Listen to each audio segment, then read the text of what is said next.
Hello friends, कैसे हैं आप? आई होप अच्छे होंगे। आज मैं आपके सामने जीवन के सार के बारे में बताऊंगी और जीवन का उद्देश्य क्या है, मानव जीवन का उद्देश्य क्या है, वास्तविक जीवन का बिंदु क्या है, वास्तविक मानव जीवन की उम्र क्या है, इन सब चीज़ों के बारे में व्याख्यान करूंगी।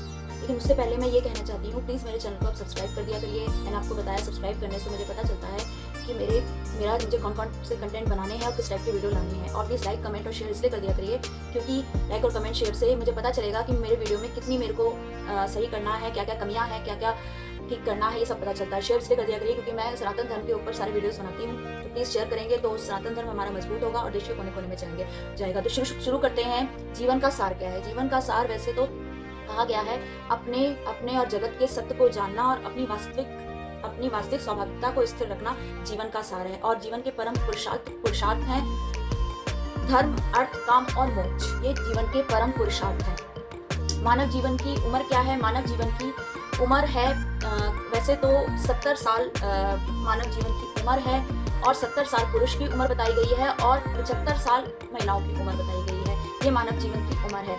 जीवन का सत्य क्या है? जीवन का सत्य है मोक्ष की प्राप्ति करना। मतलब मृत्यु लोक से इंसान जो अंत में पूरे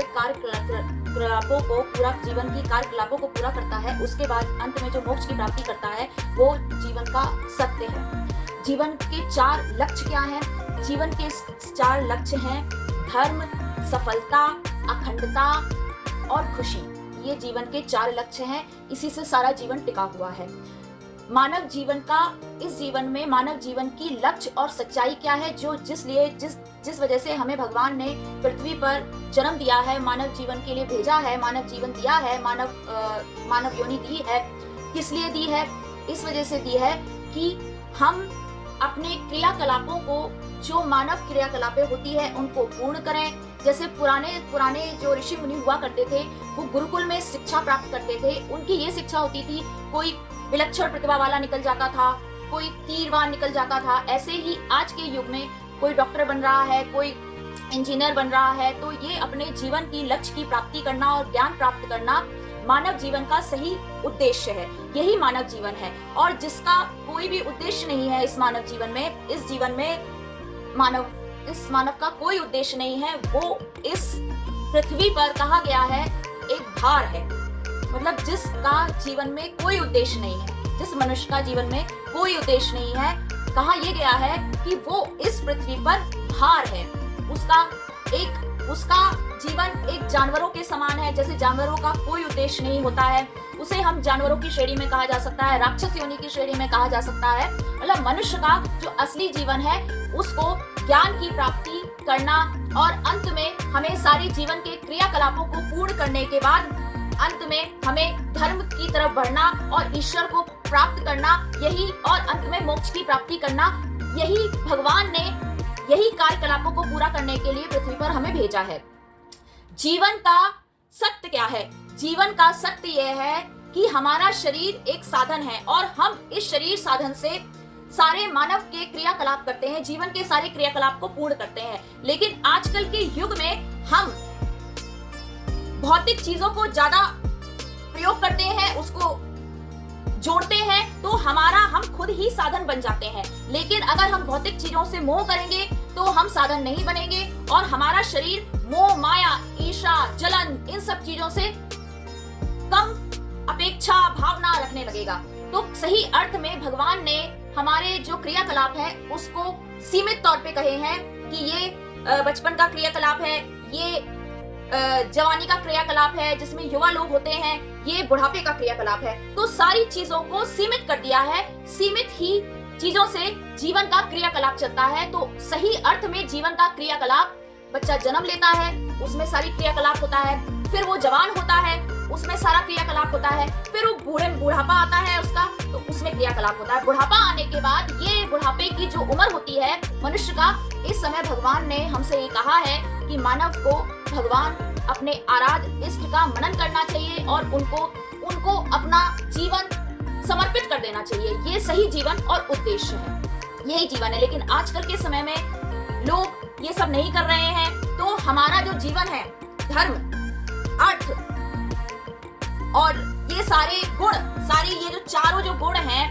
दया, दान, ये सारा हमारा धर्म निर्गुण होता चला जा रहा है, इसलिए गुण निर्गुण होता चला जा रहा है। मैंने वीडियो बनाया है, आप देखिए उस चीज में कि हमारा धर्म इन सब चीजों से निर्गुण होता चला जा रहा है। हमारी संस्कृति अगर सही कही जाए तो हमारी संस्कृति, हमारा जो शरीर है, हमारा ही, हम भगवान को याद करें, हम भगवान का मनन करें, याद करके अंत में अपना जीवन समर्पित कर दें, यही हमारी संस्कृति है। इसी के लिए भगवान ने हमें भेजा है। भगवान ने जब इस पृथ्वी पर जन्म लिया था, मैं जो बता रही हूँ आपको सारे क्रियाकलाप वो भी उन्होंने किया था, लेकिन अंत में जब उनका बुढ़ापा आया था तब भी वो अंत में धर्म के प्रचार प्रसार में लग गए थे। जैसे कृष्ण भगवान की अगर आप सुनेंगे, कृष्ण भगवान ने जन्म लिया था, उन्होंने सारा क्रिया जन्म लिया था, फिर बाल क्रियाएं की उन्होंने, फिर जवान हुए, उन्होंने सखियों से खेला और ने सब अपना किया जो करता है मनुष्य। फिर जब वो बुढ़ापा आया तो और उन्होंने धर्म प्रचार प्रसार किया। तो यही जीवन को करना चाहिए। इंसान के जीवन का बिंदु क्या है? इंसान के जीवन का बिंदु है अपना अस्तित्व। हर योनि का अस्तित्व होता है। जैसे जानवरों के कुत्ते योनि का अलग अस्तित्व होता है, सांप योनि का अलग अस्तित्व होता है। मतलब हम जिसे कहा जाता है हमने अपने अस्तित्व को खत्म कर रहे हैं। तो कहने का अर्थ बनता है हम मनुष्य हैं। मनुष्य का जो अस्तित्व है होता है, जिस क्रियाकलापों में ईश्वर ने हमें भेजा है इस पृथ्वी पर, वो क्रियाकलाप करना ज्यादा जरूरी है। तो मनुष्य का क्रियाकलाप, अगर हम जानवरों जैसा जीवन जिएंगे तो हम अपने अस्तित्व को खत्म कर रहे हैं। इसलिए हम कहते हैं हमने अपना अस्तित्व खत्म कर लिया है, हमारा कोई अस्तित्व नहीं रहा। क्योंकि आजकल का जो युग है वो जानवरों और राक्षस योनि का ही युग है, वो मनुष्य युग नहीं है। तो मैंने आपको जीवन के सार के बारे में बताया और मानव जीवन की जो उम्र है, वेदांतों और शास्त्रों में लिखा हुआ है मानव जीवन की उम्र पहले बहुत ज्यादा थी। क्योंकि पहले लोग धर्म प्रचार प्रसार ज्यादा करते थे। पहले जो हमारा धर्म था निर्गुण था, अब गुण वाला था, अब निर्गुण हो गया है। तो हमारे दान दया सब ये चीज खत्म हो रही है। कहीं कहीं दया भी होती है, दान भी अभी हो रहा है। अगर ये दान भी खत्म हो जाएगा तो हमारी संस्कृति खत्म होने में समय नहीं लगेगा। और अगर हमारे देश में संस्कृति खत्म हो जाएगी, हमारी दुनिया में संस्कृति खत्म हो जाएगी, तो हमारा देश मनुष्य देश नहीं रहेगा, राक्षस योनि का देश कहा जाएगा। जिनका कोई जीवन नहीं होता है, जिनका कोई क्रियाकलाप नहीं होता है, जैसे जानवरों का कोई उद्देश्य नहीं होता है, कोई क्रियाकलाप नहीं होता है। इसलिए हमें ये करना चाहिए, हमें अपने धर्म का प्रचार प्रसार करना चाहिए। हमारा जो सनातन धर्म है हमें उसको मजबूत करना चाहिए। जो हमारे सनातन धर्म में जो हमें सिखाया गया है शुरू से, उसको मानना चाहिए। तो हमारी संस्कृति बनी रहेगी। हमारा जीवन का जो भगवान ने हमें जिस जीवन के उद्देश्य से भेजा है पृथ्वी पर, वो हमारा जीवन का उद्देश्य बना रहेगा, टिका रहेगा। तो फ्रेंड्स, मैंने आपको जीवन के सार के बारे में बताया, मानव जीवन की कितनी आयु होती है ये सब बताया, जीवन का उद्देश्य क्या होता है, जीवन के 4 लक्ष्य क्या होते हैं, इन सब चीजों के बारे में व्याख्यान किया।